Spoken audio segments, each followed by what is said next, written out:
ایک عالمی دین پنسل سے بیٹھے کچھ لکھ رہے تھے۔ ان کا بیٹا قریب آیا اور تتلاتے ہوئے دریافت کیا، بابا آپ کیا لکھ رہے ہیں؟ اس عالم دین نے مسکراتے ہوئے اپنے بیٹے سے فرمایا، بیٹا میرے لکھنے سے بھی زیادہ اہم یہ پنسل ہے جس سے میں بیٹھا لکھ رہا ہوں، اور میں یہ چاہتا ہوں کہ جب تم بڑے ہو جاؤ تو تم اس پنسل کی طرح بنو۔ اس بچے نے تعجب آمیز نگاہوں سے باپ کو دیکھا اور پھر بڑے غور سے پنسل کو گھورنے لگا، اور وہ اس کی کسی ایسی خصوصیت کو تلاش کرنے لگا جس کی بنیاد پر بابا جان اس سے پنسل جیسا بننے کا مطالبہ کر رہے تھے۔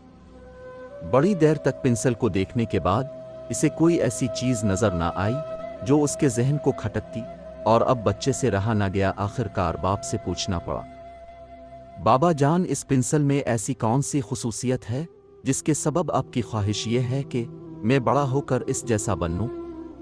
اس عالم نے کہا، اس پنسل میں 5 اہم خصوصیات ہیں، اور تم یہ کوشش کرو کہ بڑے ہو کر تمہارے اندر بھی یہی خصوصیات پیدا ہوں۔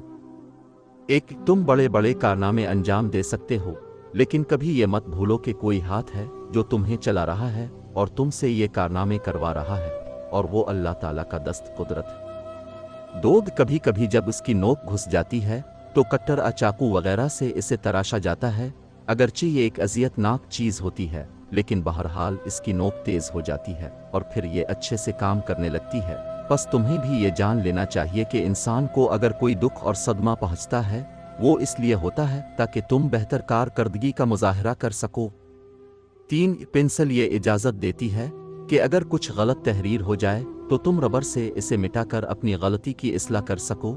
بس تم یہ سمجھ لو کہ ایک غلطی کو صحیح کرنا غلطی نہیں ہے۔ 4، یہ بات بھی ذہن نشین رہے کہ پنسل کی لکڑی اور اس کا خول لکھنے اور تحریر کرنے کے کام نہیں آتا، بلکہ لکھنے کے کام ہمیشہ وہ مغز آتا ہے جو اس لکڑی کے اندر چھپا ہوا ہوتا ہے۔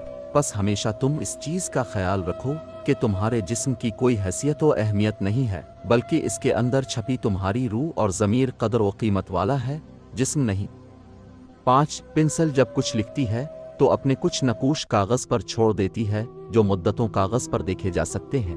بس تم بھی یہ بات سمجھ لو کہ تم جو بھی کام کرو گے اس کے نقوش تمہارے بعد باقی رہیں گے۔ اب یہ تمہارا کام ہے کہ تم کیسے نقوش چھوڑ کر جاتے ہو۔ بس کسی عمل کو انجام دینے سے پہلے کئی بار غور و فکر کر لو کہ کہیں تم کچھ غلط تو نہیں کر رہے ہو۔ دوستوں، ویڈیو کو لائک کریں، چینل کو سبسکرائب کریں اور کمنٹس باکس میں اس ویڈیو کے متعلق ضرور رائے دیں۔